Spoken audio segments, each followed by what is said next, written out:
Hello, everyone, and welcome to the latest episode of the IA Talks AI. My name's James King. It's my pleasure to be your host today.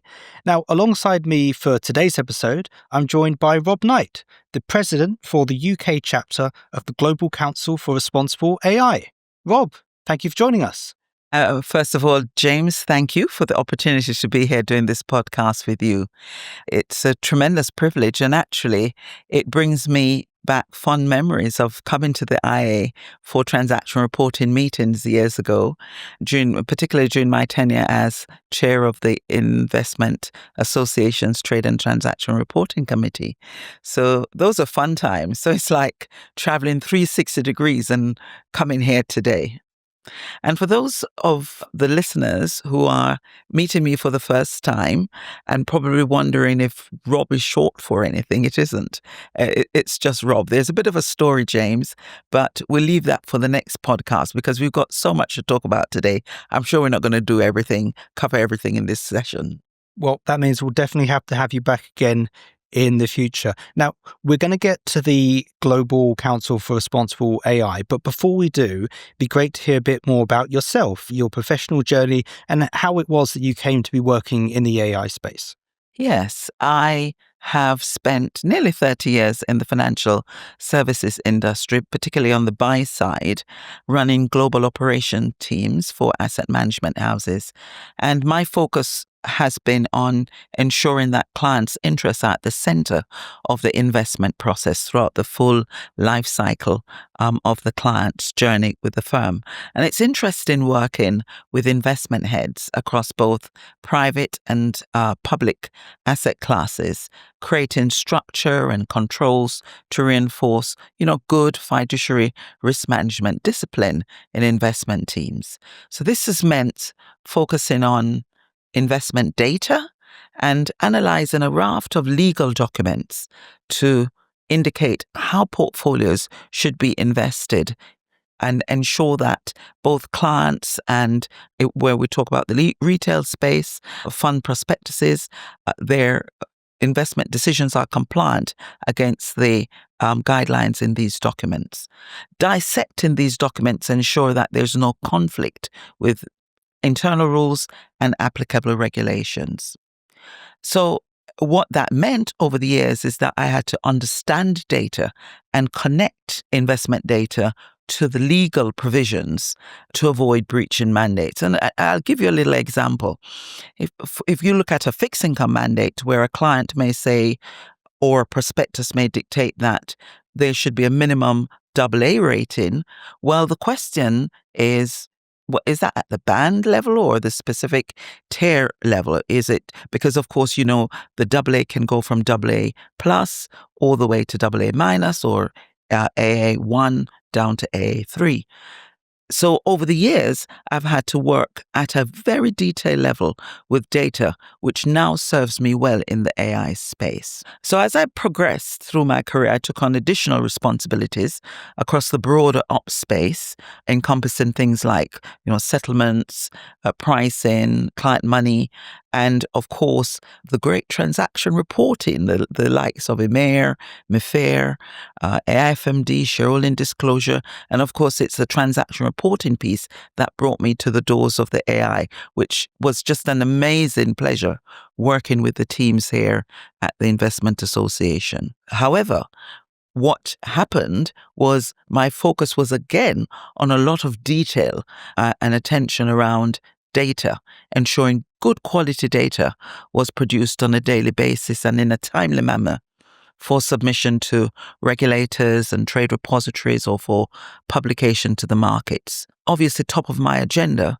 over the years was always ensuring that the regulators' desire to manage systemic risk, maintain integrity of the markets, prevent market abuse while protecting investors and giving market participants proper transparency about market activities was always a center stage to what I did. So there was always a direct connection between the processes I managed and what was actually happening in the marketplace. So as you can imagine, that work was really document heavy. And so one day, about 7 years ago, I I had this conversation with the data science team. I thought this is hugely inefficient for many departments, be it pricing or investment risk, legal, compliance, and my ops teams, all reading the same document for different reasons. And this conversation I had with the data science team was around creating models to read these legal documents, which could run into, up to 100 pages. So, I lobbied for a bit of funding. I got the green light to do an NLP project. And obviously that was my first contact with AI some 7 years ago. And the idea there was to use machine learning, both supervised, unsupervised learning techniques to train the models to read and interpret the legal texts, then classify the guideline restrictions and other applicable rules, and create appropriate rules to upload into the guideline management systems. That was a real eye-opener for me, because I then realized how data hungry these AI models were. And demonstrate what I mean there, we had given the data scientists a batch of prospectuses and client mandates. There were thousands of pages of documents, of legal texts that they were now going to use to train the models. And within 2 weeks, one of the lead data scientists came back to me and said they needed more documents because the models needed more data for the training to be effective. Now, I really didn't understand this quest for data and this hunger for data by the models at the time, but I certainly have got it now. So that really made me fascinated by what the data scientist teams were doing. And obviously, this is long before ChatGPT was released onto the world. What I learnt was that the models needed data. And with that, I also learnt a lot from the data scientists and began building a desire to want to do more in the AI space. And I had a friend who was a data scientist teach me Python coding. And then I decided, wow, this is such a fascinating field. For the outsider, it seemed all like magic. But really, when you get down to it, it's a lot of maths, advanced maths and computation. That's all that's happening. But it was very similar to the coding work that I had been doing for years on guideline management systems. So my mental framework for AI was pretty much being built from the time I entered asset management. So as it transpired, when I left corporate initially and started a portfolio career, the world woke up to AI. And so the timing was just perfect for me. So I took myself back to school to do the Oxford University Artificial Intelligence course and also the Stanford University Machine Learning course. And with those two courses, the mystery around why these models were so data hungry obviously cleared up. And of course, I came to realize that the potential of AI is just huge. The baseline for good AI obviously being data and people. Without a good combination of those two key ingredients, AI projects, usually less impactful, and a lot of CapEx can be essentially wasted as projects don't scale effectively. So that led me to form a company called AI Mindshift that demystifies AI. It helps organizations implement and use AI in a responsible way with the requisite cybersecurity guardrails in place. And that journey then led me to the Global Council for Responsible AI in May, where I became a global ambassador. And then in August, I was asked to lead the UK chapter as president of the UK chapter. So as we talk about AI today, there are 3 words that I want everyone to remember if you don't remember anything else. And the 3 words are exciting, ethical, and responsible. And we're going to expand on those 3 words later. Well, certainly quite a journey. Thanks for telling us about it. Now, it'd be great if we could turn our attention to the Global Council for a moment. I'm not sure that many of our listeners would necessarily be familiar with it so far. So could you tell us about its origin? How did it start? What does it do? And what is it that you're trying to achieve? Oh, absolutely. When I was introduced to the Global Council earlier this year, I thought the mission was truly impressive. So this was basically music to my ears. The council started in California around 2 years ago by a group of cybersecurity experts who started being concerned about the avalanche of AI tools flooding the market without proper guardrails. It's a non-profit organization, and as they worked on cybersecurity projects, they encountered more and more AI tools being deployed in big organizations. As you know, America has some of the biggest organizations, and they were very perturbed by the lack of structure or considerations to the wider impact these AI tools would have on society.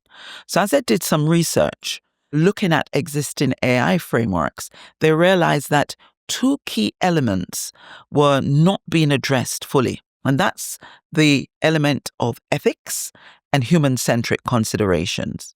And there was also no one global framework to protect humanity from the potential harm that comes along with AI, including Gen AI and agentic AI. So they set about to form the Global Council to tackle that lack of a global framework. And the intention here is that the global framework will help shape the future of AI, ensuring that AI development and use aligns with ethical principles so that you're not stifling innovations. We don't want to stop innovations because AI, as we'll discuss in a little bit later, has huge potential and is so good for humanity. But it was to encourage organizations, institutions to use AI in a responsible, trustworthy, and accountable way so that everyone, everywhere gets the benefits of AI. And if we could just dwell for a moment on the importance of ethical and responsible AI. So what's the counterfactual? What happens if we don't succeed? What kind of harms could transpire? That is a very good question, James. And it's one that when we have looked at what AI brings to the table. For example, let's take a couple use cases. So, for example, we have the case of the young man who recently, with ChatGPT, was assisted in dying. And you imagine if you were the parents of that young man. That's just devastating. And we know the news reports that OpenAI has since invested in, revisited their code and implemented changes after lawsuits were filed against them by that family and others concerned about the influence of ChatGPT. So there's also a new word now in our vocabulary from the emergence of ChatGPT, sycophonia. And this refers to, that whole phenomenon of chat boxes like ChatGPT telling vulnerable individuals what they want to hear as opposed to what is most accurate and helpful. Now, it does have a detrimental effect on mental health, which can seriously impact productivity and client outcomes. If you're for a minute, just imagine someone engaging with a high net worth client in, say, a wealth management firm, and they're suffering from this issue. You can see how this would be bad for that wealth management brand. So it's irresponsible to just overlook something like that or just brush aside these risks as irrelevant. We talked about the three words, exciting and ethical and responsible. So, that case would come under the banner of responsible. But if we look at ethical, AI is opening up opportunities like no other technology for mankind now. If we think about advances, say, in protein folding and imaging, especially for early stage diagnosis of horrible diseases like cancer, AI is enabling the medical profession to deliver earlier and better treatment options, which would not have been possible even in recent years. Also, think of the last time you booked a holiday. You booked the flight, you got confirmation, it was added to a calendar, you get reminders as the holiday is approaching. All of that is being done seamlessly without you leaving the comfort of your home. Think about opening a bank account, all done online with ID verification enabled by AI models, screening your face on your phone and matching that to your ID, whether it's your passport or your driver's license, that photograph that's there is matched in real time by an AI agent on your phone. All of that, again, without you leaving your favorite football game. So you can be sitting there watching a football game and open a bank account. All these things we would have to do in the past, would have to leave our homes, travel to, say, a travel agent or to a bank in order to do these tasks. AI, it's exciting. We can do all of that, the ease with which we can achieve things now. So it's a certain progress that AI has facilitated. But then on the flip side, when you look at ethics, as we did with being responsible, that word ethics, when we think about it, we think about doing what is right, exercising integrity in how we deliver our products, our services, and ensuring that we're not imposing harm on anyone. Now, in the same way, organizations need to ensure that AI solutions they develop and deploy do not create any harm to individuals and society at large. So what does that mean in practice? Well, the council, we've done a lot of work around this. As firms build or buy AI systems, they need to ask key questions like, how does this system impact on the environment and other ESG targets? We know that AI, especially agentic AI, is resource hungry. So while you're experiencing great productivity gains and efficiencies in the business, it could be that your carbon footprint targets now are going through the roof. But you won't know that unless you're intentional about having an ethical mindset and you dig into the weeds to see how your AI strategy is impacting the environment and your ESG goals. Think about this. Do your AI systems or key components of those systems have a poor ethical footprint, having been produced in AI sweatshops in countries, say locations like Kenya? It's similar to the garment industry and how department stores now and head buyers for department stores, they're much more conscious of where they source their fashion items from to avoid contributing to that sweatshop culture or promoting oppressive working practices. The Global Council wants all industries, including investment management firms, to think about what's happening behind the shiny label on their AI systems. While I was doing my Oxford University course, I met a team there that led by one of their professors who has done deep research into the AI supply chain. That is the whole ecosystem behind AI tools, including the pay, working conditions, material sourcing, and so forth. These things that essentially end up in a GPU or chips or on our mobile phones. And it's just fascinating research that has led them to provide accreditation to organizations who are mindful of a higher ethical standard. So global brands like McDonald's have undertaken this voluntary Fair Work audit and have received what's called the Fair Work evaluation and certification.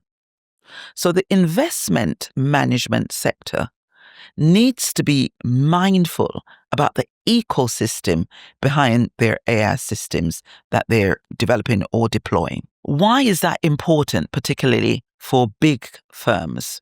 Say an organization with over 1,000 employees or net turnover of over 450 euros. Well, I'll tell you one word, James, and that's CS3D. So that's coming into effect in a couple of years, the Corporate Sustainability Due Diligence Directive.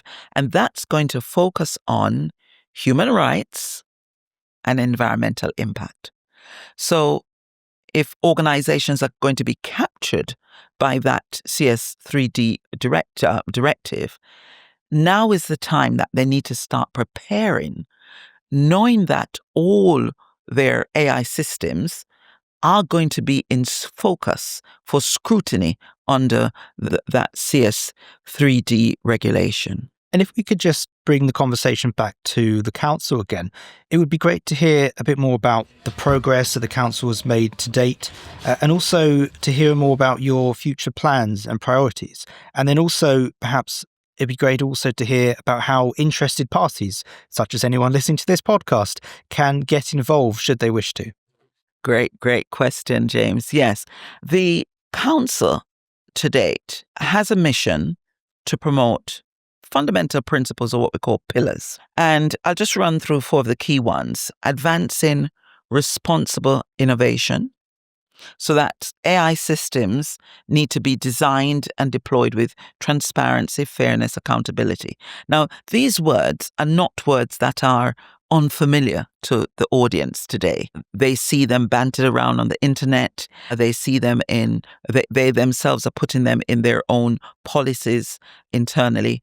But our council, our efforts here are to support the creation and adoption of global governance frameworks that protect human rights and foster public trust in AI technologies. Another pillar is the empowering of global participation, providing resources, education, and mentorship to empower professionals from all sectors to contribute to the responsible AI movement. Now, currently, we have membership in 73 countries.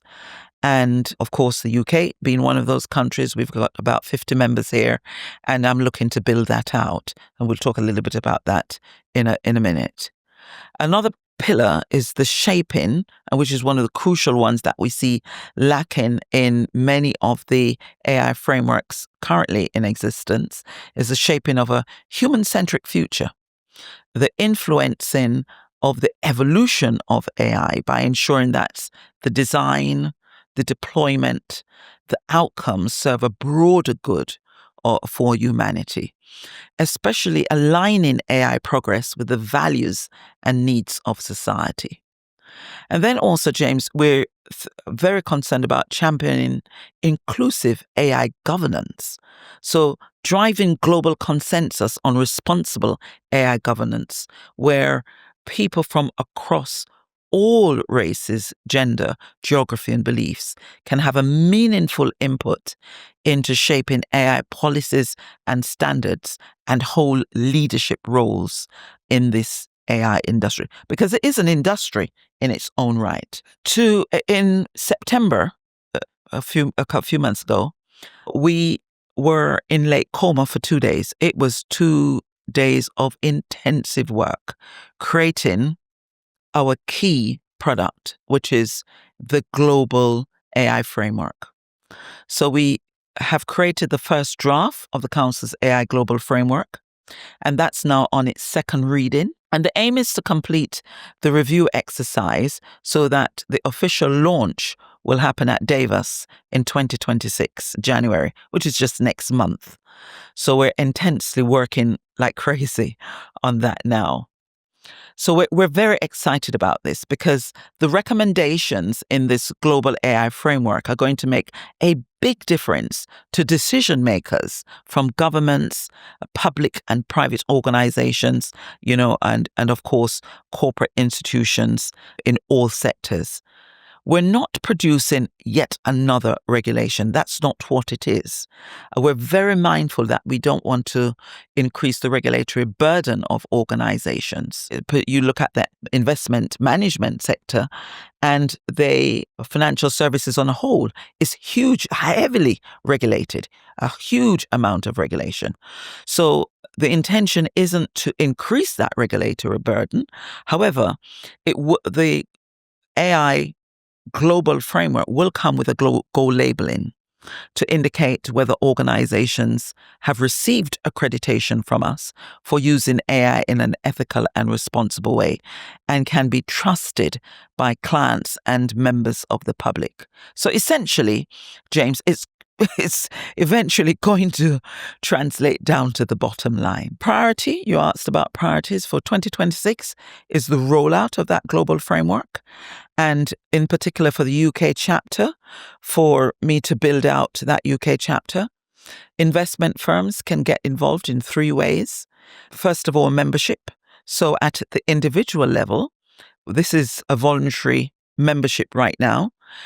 We're hoping that organizations will sponsor individuals, individuals who've got experience, individuals who've got a lot of expertise in various areas of financial services, to come to the table, bring that expertise to the table to help us see how we can roll out that framework across the UK. When those individuals actually internally register an interest in the work of the Global Council, then we want organizations to allow those individuals to be accredited for their contribution to the work of the Global Council through either the existing CSR framework or ESG framework within the organizations. So let's say a firm allows their staff members, their employees, 3 days charity day per year. We want to wrap the contribution that they give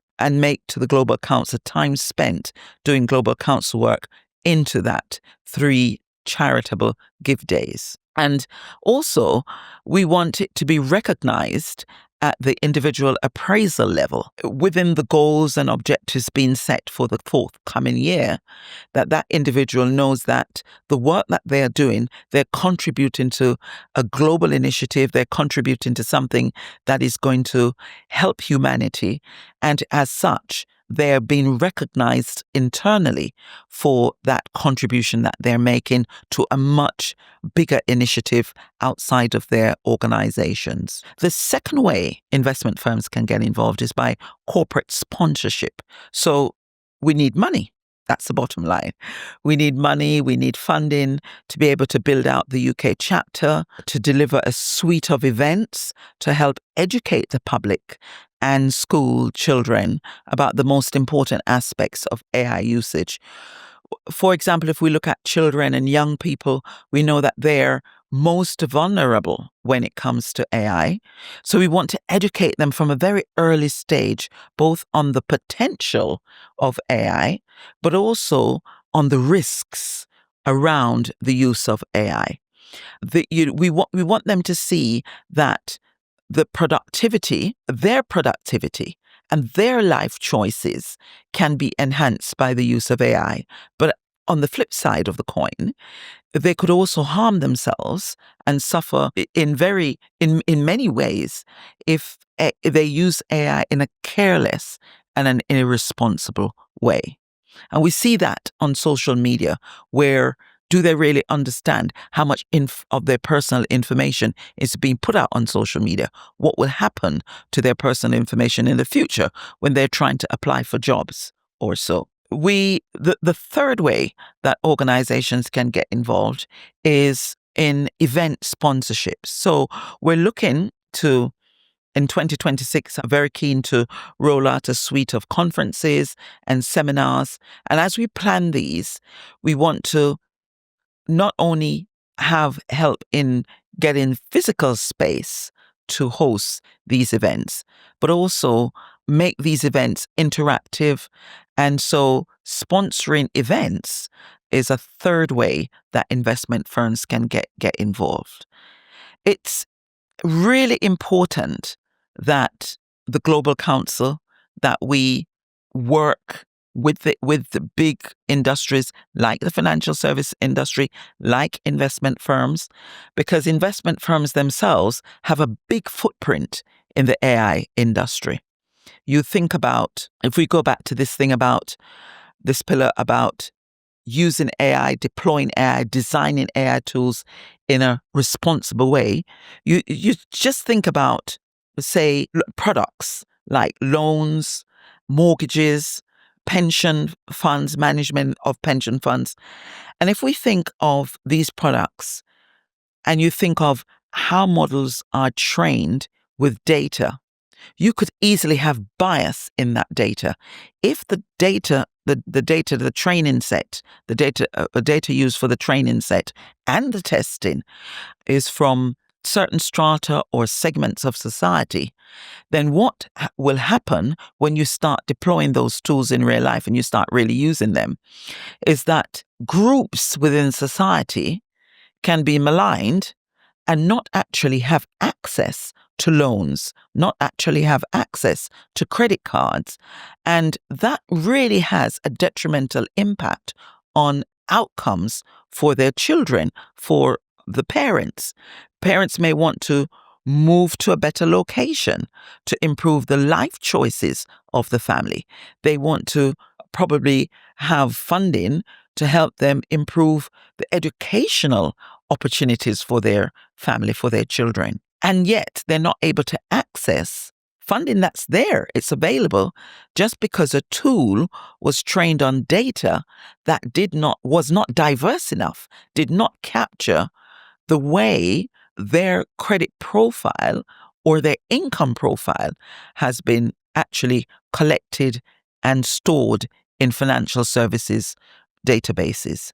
So it's hugely important for the work that we're doing, trying to push ethical, responsible AI across all industries.